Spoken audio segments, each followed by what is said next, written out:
है what's up guys, welcome to life I study. स्वागत है आप सभी का आपके YouTube channel the life I study पर। देखिए, लास्ट लेक्चर में हमने परसेंटेज चैप्टर से डिस्कस किए थे कुछ क्वेश्चंस, और आज हम उन्हीं से आगे क्वेश्चंस को डिस्कस करेंगे।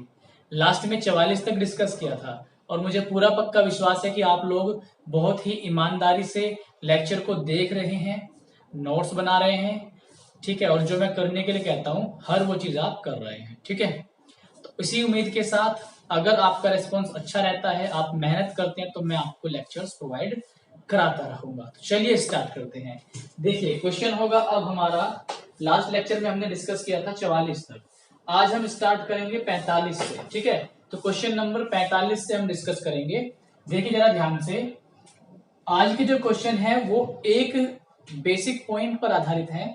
वो हालांकि मैं आपको पहले भी डिस्कस कर चुका हूं, लेकिन मैं फिर से एक बार रिपीट करता हूं ताकि आपको अच्छा कॉन्सेप्ट क्लियर हो सके।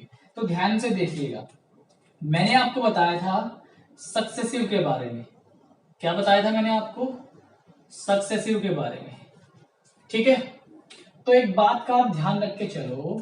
अब ये दो तरीके का मैंने आपको बताया था। एक तो बताया था मैंने आपको जिसमें बढ़ता है, जिसमें बढ़ता है यानी कि जिसमें क्या होगी, आपकी वृद्धि होगी। जिसमें क्या होगी, आपकी वृद्धि। दूसरा किस टाइप का होता था? जिसमें आपकी कमी होती थी। दूसरा किस टाइप का? जिसमें कमी होगी या घटेगा। अब देखो, यहां पर वृद्धि वाला भी समझना जरूरी है और कमी वाला भी समझना जरूरी है। तो चलिए समझते हैं। देखो, मान लिया हमें यहां पर लिखा हुआ है 10%। कितना? 10%।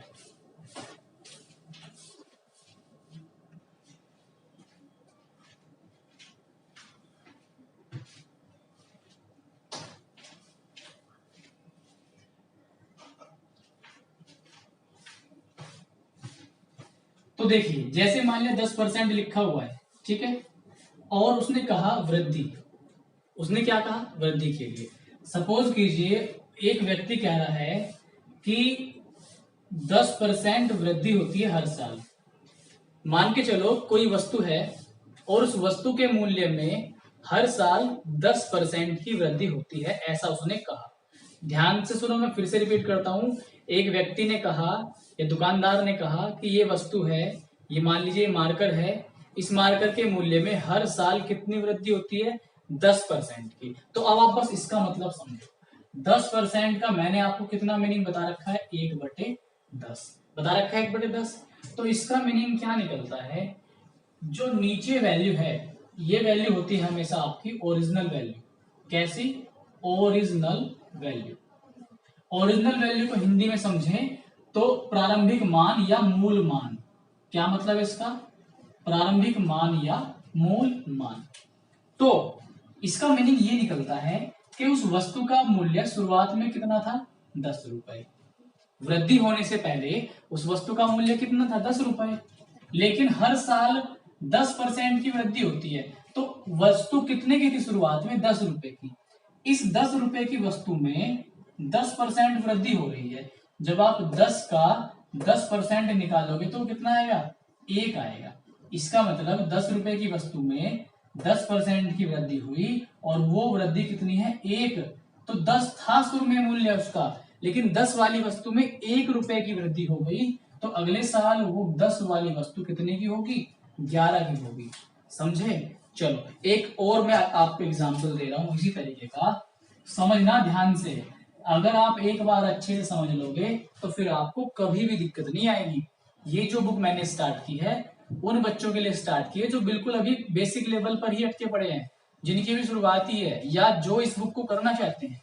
देखो, जैसे मान लिया हमने लिखा भाई कि 20% कि किसी वस्तु के मूल्य में हर साल 20% की वृद्धि होती है, ये कहा गया। तो एक बात आपको देखनी है, 20% का जो मतलब है वो कितना होता है? 5। मैंने आपको परसेंटेज के शुरुआत में ही बताया था, शुरुआती लेक्चर में ही इन सब चीजों के बारे में। तो इसका मतलब वस्तु का प्रारंभिक मूल्य है, शुरुआत में जो मूल्य है वस्तु कितना है? 5। मतलब मूल, ये मूल मान है ना नीचे वाला, तो शुरुआती मान है ये। शुरुआती मान कितना है वस्तु का? 5 रुपए। 5 में 20% की वृद्धि हुई, मतलब वस्तु का मूल्य कितना था? 5। 5 में 20% वृद्धि होती है हर साल, वो वृद्धि कितनी है? 1। तो 5 में 1 की वृद्धि कितना हो जाएगा 6। समझ रहे हैं, 5 में 1 की वृद्धि कितना हो जाएगा 6। तो अब आप समझ गए। और अगर इसी को मैं उल्टा कहूं, वो कहते हैं 20% की कमी हो रही है, तो कमी होने का मतलब क्या, 5 वाली वस्तु में हर साल 1 की कमी हो रही है, तो वो वस्तु कितनी हो जाएगी अगले साल 4 रुपए की, क्योंकि उसमें क्या थी, कमी थी। तो क्या आप समझे? अगर नहीं समझे तो वीडियो को रिपीट करके देखो, हालांकि अब आप समझ गए होंगे। तो मैंने आपको वृद्धि के बारे में बताया और आपको कमी के बारे में बताया, ये आप ध्यान रखना। अब चलो, अब हम आते हैं अपने क्वेश्चन पर, और अब आपका क्वेश्चन कोई भी छूटेगा नहीं, बहुत आसानी से समझ में आएगा। एक बात का ध्यान दो, 45वां क्वेश्चन आप यहां पर देखो अपनी स्क्रीन पर। क्वेश्चन में कहा गया है कि यदि दो संख्याएं एक तीसरी संख्या से क्रमशः 30% तथा 40% अधिक हो, तो दूसरी से पहली संख्या का प्रतिशत कितना होगा? दूसरी से पहली संख्या का प्रतिशत। मैं यहां पर आपको इसके 2 तरीके कराऊंगा। कितने तरीके? 2 तरीके। फर्स्ट तरीका और सेकंड तरीका। आप लोग ध्यान से समझना। पहला तरीका क्या है, हमने ए, बी और सी 3 संख्याएं मान ली। कितनी संख्याएं मानी हमने? 3। उसने क्या कहा? उसने कहा कि 2 संख्याएं एक तीसरी संख्या से, तो इस पॉइंट को ध्यान दो, पहली, दूसरी, तीसरी, इस तीसरी संख्या से अधिक है, तो हमने इस तीसरी संख्या को क्या मान लिया? 100, क्योंकि परसेंटेज में हम ज्यादातर वैल्यू को 100 मानेंगे। 100 माना हमने।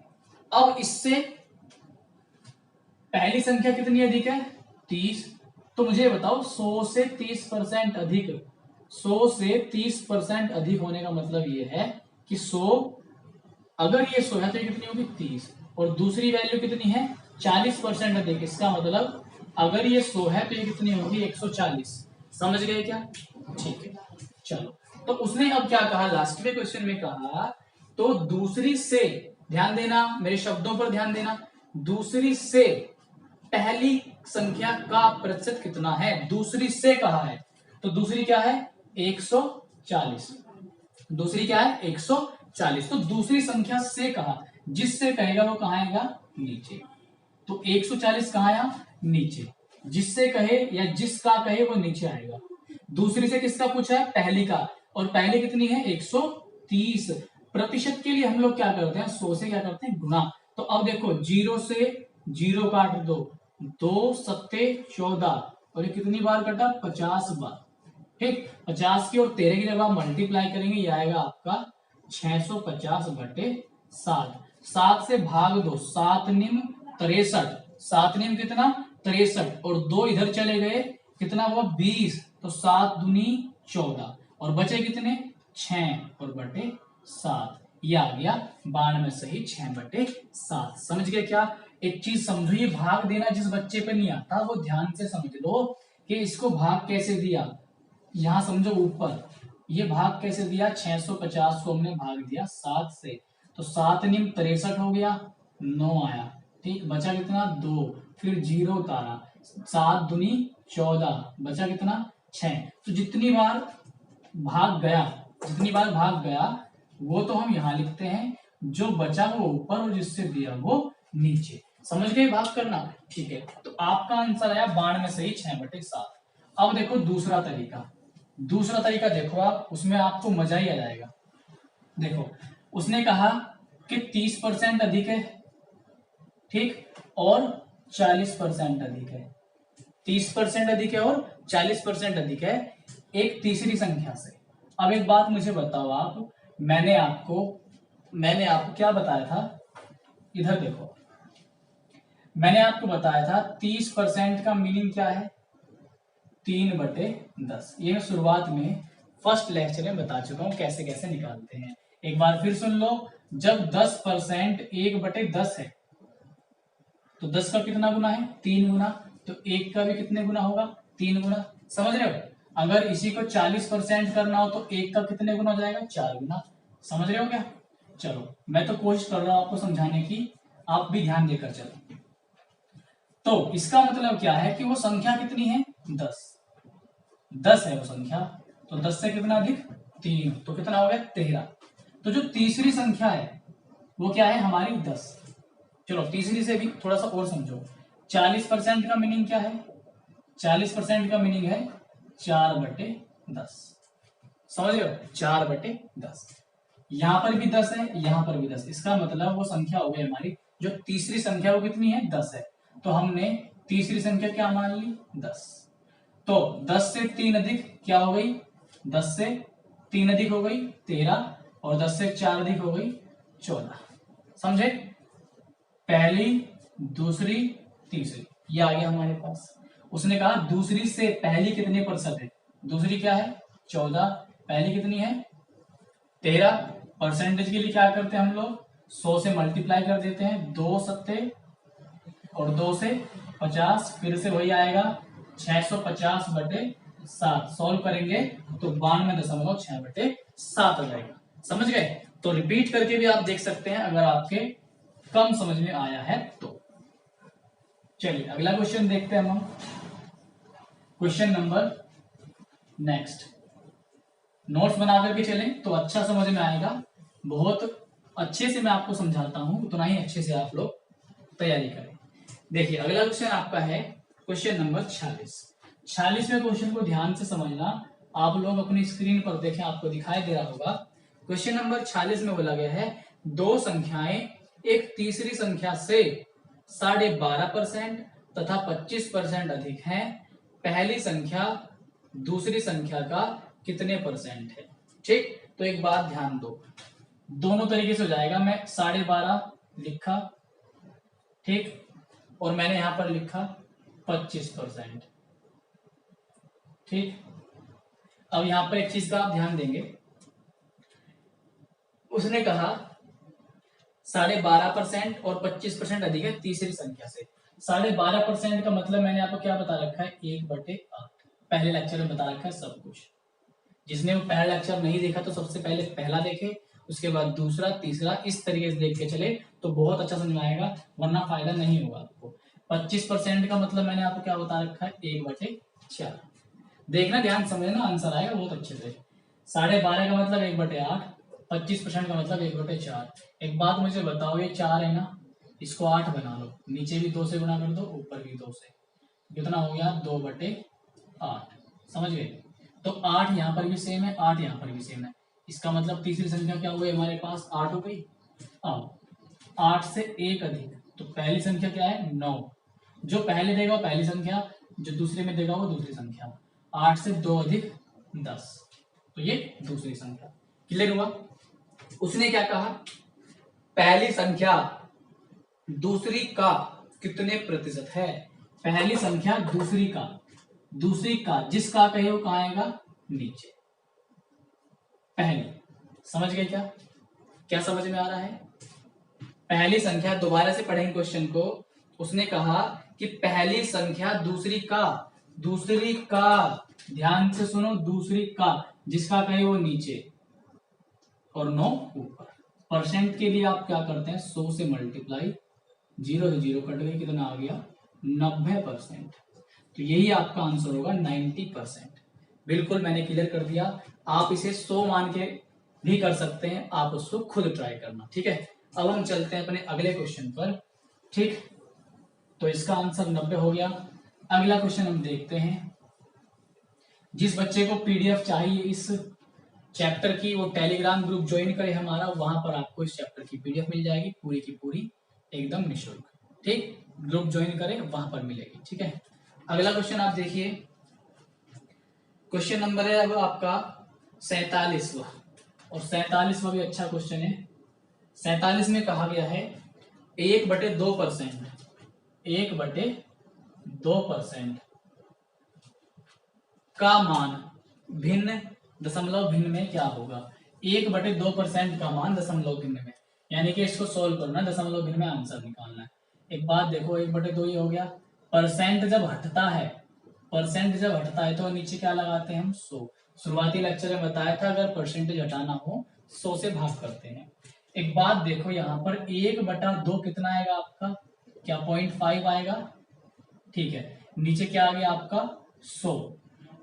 0.5 है, 0.5। मैंने आपको एक चीज और बताई थी, जब भी नीचे 2 जीरो हो और आप भाग कर रहे हैं, जब भी नीचे 2 जीरो हो और आप भाग कर रहे हैं तो संख्या और छोटी हो जाएगी। भाग करने से संख्या क्या होती है?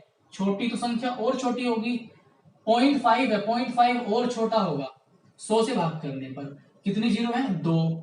तो दशमलव पहले से ही एक स्थान के बाद है, एक स्थान के बाद है, तो दशमलव के बाद कितने स्थान हो जाएंगे? 3। दशमलव के बाद कितने स्थान हो जाएंगे? 3। तो दशमलव 1 2 3 आंसर आ गया आपका 0.005। दोबारा सुनेंगे, दशमलव के बाद कितना अंक है? 1। 2 जीरो है तो 2 ये भी तो खिसकाएंगे ना, तो 2 इन्होंने खिसकाया, एक पहले से था, कितना हो गया? 3। तो 0.5 आपका क्या आ गया? आंसर आ गया। अगला क्वेश्चन देखते हैं, ऑप्शन नंबर 3 आंसर हो जाएगा। कभी कभी इसमें बुक में एक 5वां ऑप्शन भी दिया रहता है, ऑप्शन ई, तो कभी कभी वो भी हो जाता है, इनमें से कोई नहीं। ठीक है, तो जैसा भी आंसर होगा आप चेक करते रहिए साथ साथ। अगला क्वेश्चन है आपका यहाँ पर क्वेश्चन नंबर 48, क्वेश्चन नंबर 48। देखिए 48वें क्वेश्चन में क्या बोला गया? क्वेश्चन है आपका, ध्यान से पढ़ेंगे, दिखाई दे रहा होगा आपको। यदि ए की आय बी की आय से, ए की आय बी की आय से, तो दो व्यक्ति हैं, एक तो ए और एक बी। ठीक, मैं इसके यहाँ पर आपको दो तरीके बताऊंगा, जो आपको अच्छा लगे वो कर लेना। ए की आय बी की आय से, ध्यान देना, ए की आय बी की आय से, किसकी आय से कह रहा है? बी की आय से, तो बी की आय मान लेंगे कितना? 100। समझ गए? आगे कहा 10% अधिक हो, तो जो ए की आय है वो बी की आय से 10% अधिक है। अब 100 से 10% अधिक, 10% अधिक कितना हो गया? 110, क्योंकि 100 का 10% 10 ही आएगा। अगर ए 100 रुपए कमा रहा है तो सॉरी, अगर बी 100 रुपए कमा रहा है तो ए कितने कमाएगा? 110। ये मतलब है इस बात का। उसने आगे क्या कहा? तो बी की आय, ध्यान देना, तो बी की आय ए की आय से कितने प्रतिशत कम है? तो बी के कितने कम है? अब मुझे बताओ, बी के कितने कम है? 10 कम है। बी की 10 कम है, किससे? ए से। ध्यान से पढ़ो, बी की आय ए की आय से, या तो से कहे या का कहे, से या का वाले हमेशा नीचे। तो ए से कितने कम कमाता है? 10। ए से, जिससे कहे वो कहाँ आएगा? नीचे। कितने कम कमा रहा है? 10। जीरो से जीरो काट दी। मैंने आपको 1/11 का मतलब लिखवा रखा है, 9 सही 1/11। फर्स्ट लेक्चर में मैं आपको ये चीजें बता चुका हूं। जिन्होंने फर्स्ट लेक्चर नहीं देखा वो फर्स्ट लेक्चर देखे, वहीं से अच्छा पकड़ बनेगी आपकी, वहीं से समझ में आएगा, सारा बेसिक वहीं है। ठीक है, देखिए अगला क्वेश्चन देखते हैं हम। अच्छा, इसी का दूसरा तरीका, इसी का हम सेकंड तरीका देखते हैं। सेकंड मेथड क्या हो सकता है? क्या कहा था उसने? 10% अधिक है। क्या कहा था? 10% अधिक। 10% का मतलब क्या? 1/10। इसका मतलब क्या है कि बी की आय हो गई 10, बी कितनी हो गई?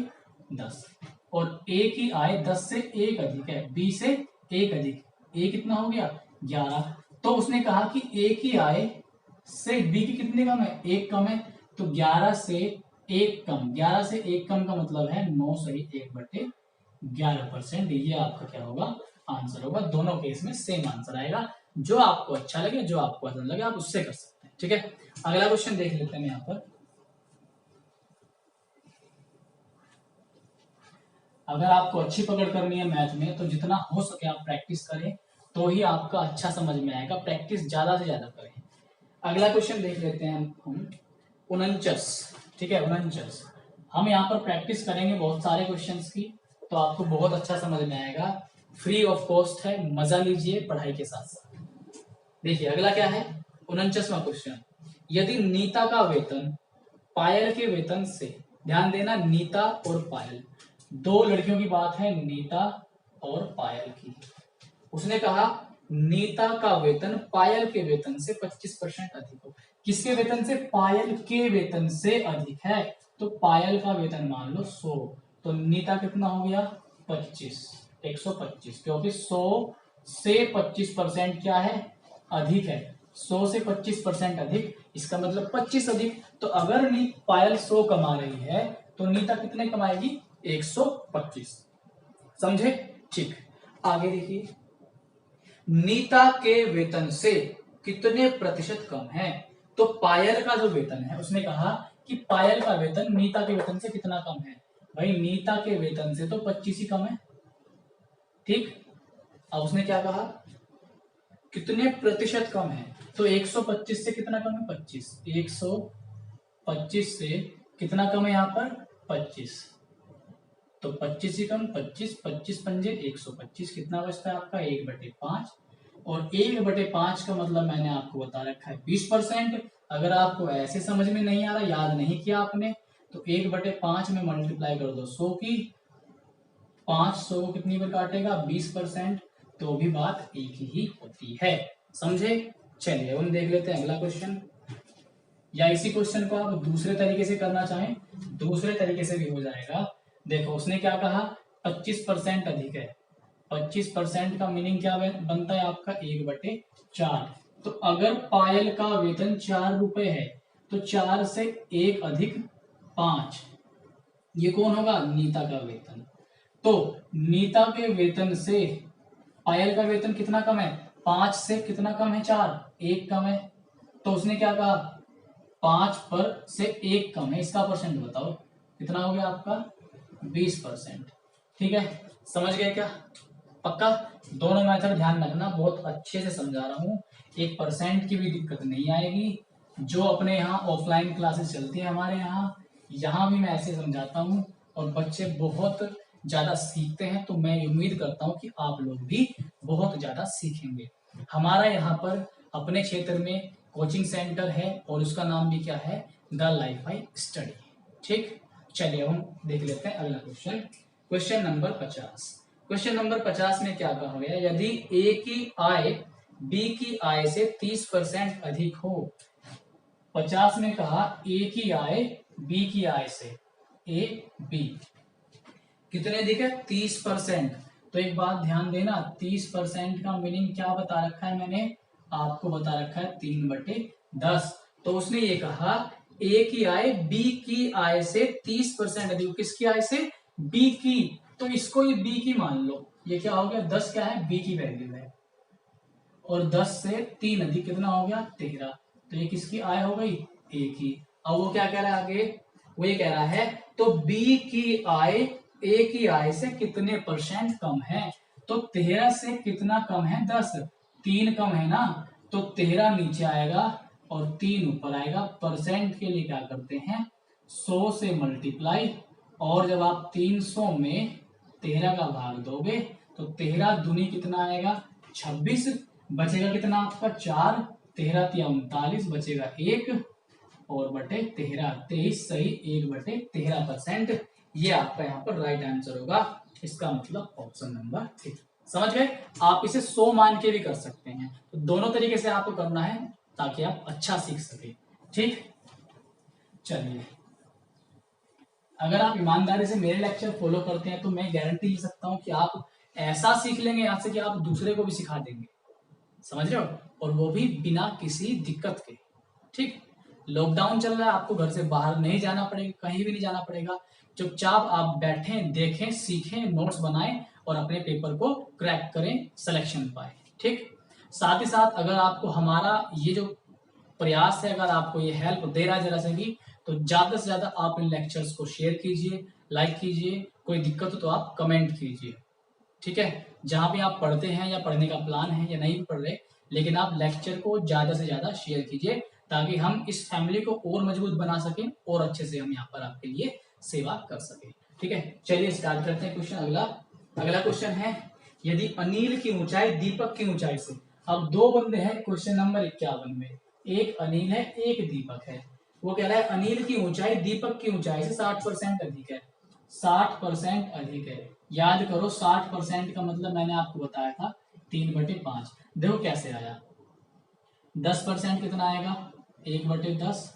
10 का कितना गुना है, 6 गुना, तो आप यहाँ 6 से गुना करो, कर दे 6 से गुना दोनों साइड, 2 तिया 6 और 2 पंजे 10 का 3/5 आया, क्या 3/5 आया, पक्का आया। ठीक है, जब 3/5 आ गया तो डर क्यों हो फिर आप, तो 60% का मतलब कितना है, 3/5। इसका मीनिंग क्या है, उसने क्या कहा, दोबारा से पढ़ेंगे, यदि अनिल की ऊंचाई दीपक की ऊंचाई से 60% अधिक हो। किसकी ऊंचाई अधिक है, अनिल की, किससे, दीपक से, तो दीपक ही तो 5 होगा, डी बराबर कितना हो गया 5, अब 5 से 3 अधिक 8, ये क्या होगा? अनिल होगा। आगे क्या कहा?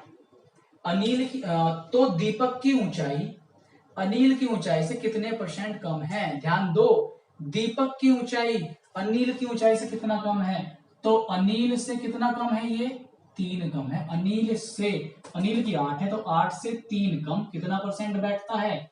3/8। देखो 3/8 कैसे निकालेंगे? एक तरीका तो वो है गुणा 100 कर दो, लेकिन हमें 100 से बचना है, ध्यान देना। मैंने आपको 12.5% अभी लास्ट क्वेश्चन में क्या लिखवाया था? 1/8। 1/8 इसके नीचे 8 है ना, तो आप इसको ऐसे समझो 8, नीचे 8 है और गुना क्या है? 3। तो जब आप दोनों साइड 3 की गुना करोगे तो ये 1 और 3 क्या बन जाएगा? 3/8 बन जाएगा। और जब इसकी मल्टीप्लाई करो तो 12 36 और 5 15 कितना आएगा? 37.5%। तो यहाँ पर जो आपका आंसर आएगा 3/8 का मतलब डायरेक्टली कितना आएगा? 37.5%। क्लियर हो गया? पक्का? चलिए अगला क्वेश्चन देखते हैं। आप इसको भी 100 माने करना, दोनों तरीके से करना। दोनों तरीके बिल्कुल बेसिक है, क्वेश्चन बहुत छोटे हैं, ज्यादा बड़े क्वेश्चन नहीं है। अगर आप अपना लेवल उठाना चाहते हैं तो दूसरी साइड किरण पब्लिकेशन की बुक चली हुई है, वहां से भी आप क्वेश्चन कर सकते हैं और अच्छा फायदा ले सकते हैं। ठीक है, हम करते हैं अगला क्वेश्चन। क्वेश्चन नंबर है हमारा यहाँ पर 52। 52वां क्वेश्चन देखिए आप। यदि x y से 10% अधिक हो तो y x से कितने % कम है? इस 52वें क्वेश्चन को आप खुद करेंगे क्योंकि ये बिल्कुल सेम क्वेश्चन है। ठीक है, करेंगे ना? और जो बच्चा मुझे सच में फॉलो कर रहा है, ईमानदारी से मुझे अपना अध्यापक, अपना टीचर, अपना गुरु कुछ भी मानता, अपना भाई मानता है, तो वो इस क्वेश्चन का आंसर कमेंट बॉक्स में जरूर लिखेगा। अगला क्वेश्चन है क्वेश्चन नंबर 53। क्वेश्चन नंबर 53 में क्या कहा गया? ए की आय बी की आय से 20% कम हो तो बी की आय ए की आय से कितने % अधिक है? ये क्वेश्चन भी सेम है, 100 मानकर भी हो जाएगा और ये फ्रैक्शन वाले मेथड से भी जाएगा, परसेंट वाले मेथड से भी जाएगा। इसका भी आप आंसर खुद ही बताएंगे, ठीक है, कमेंट करके बताएंगे। अगला क्वेश्चन है ए की आय बी की आय से 25% कम हो। ध्यान देना क्या कहा? ए की आय बी की आय से 25% कम हो तो बी की आय ए की आय से कितने % अधिक है? ये क्वेश्चन भी आपको खुद कमेंट बॉक्स में आंसर करके बताना है। ये 2010 में आया था एसएससी में। ठीक है, अगला 55वां क्वेश्चन। 55वें में कहा गया है कि ए की आय बी की आय से 50% कम हो तो बी की आय ए की आय से कितने % अधिक होगी? तो 55वां क्वेश्चन भी सेम है, इसका आंसर भी आप मुझे कमेंट करके बताएंगे। तो अभी हमने 55 तक क्वेश्चन कर लिए हैं, इससे आगे हम नेक्स्ट लेक्चर में डिस्कस करेंगे। बहुत अच्छे धीरे धीरे अब हम क्वेश्चन, थोड़े से हमारे क्वेश्चन बड़े होते जाएंगे, थोड़े से क्रिटिकल होंगे, लेकिन अगर आपके पिछले सारे चीजें क्लियर हैं तो आपको आने वाले किसी भी क्वेश्चन में दिक्कत नहीं आएगी। करने का तरीका हमारा यही रहेगा, पहले हम पूरा बेसिक्स क्लियर करेंगे, उसका पूरा कंसेप्ट क्लियर करेंगे, उसके बाद मैं आपको शॉर्ट बताऊंगा। ठीक है, तो अगर आपको हमारी वीडियो अच्छे लग रहे हैं तो आप इन्हें शेयर कीजिए जितना भी हो सके, लाइक कीजिए, कमेंट कीजिए। तो चलिए आपसे मिलते हैं नेक्स्ट वीडियो में। Good bye, tata and take care.